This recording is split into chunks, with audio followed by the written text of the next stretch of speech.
හරිද? ලස්සනයි නේද? කොහොම ලස්සනයි. මේ විශේෂ දෙයකට මේ අම්මා මට කියනවා අයියෝ නෑ කමන්නේ. මගේ හඬ සද්දයි. මේ අම්මා මට කියනවා විශේෂ දෙයක්. ඒ තමයි මගෙන් අහනවා මේ බිග් එක දාන්න කලින් මහත්වෝ කොණ්ඩේ දෙනකොටත් ගන්නවද කියලා. මම අහුවා කාගේද කියලා. ඒ කියන්නේ චේතනාවක් තියෙනවා. නැවත කොණ්ඩේ දෙන්න අපට. ඒ කියන්නේ අද අපි ඇයට කොණ්ඩයක් දෙනවා. මේ කිමෝ ප්‍රතිකාර කරන්නේ මේ ළඟ ඉඳලා. ඉතින් ඒ කාලෙද තමයි කොණ්ඩේ යන්නේ. එතකොට යාම්මගේ හිතේ ශක්තිය තියෙන ආත්ම විශ්වාසය තියෙන නැවත කොණ්ඩේ වැවෙනවා කියලා. ඉතින් මගෙන් අහනවා නැවත මට කොණ්ඩේ දෙන්න අහනවා.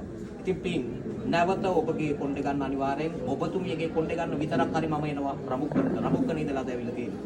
ඉතින් බොහොම සතුටුයි.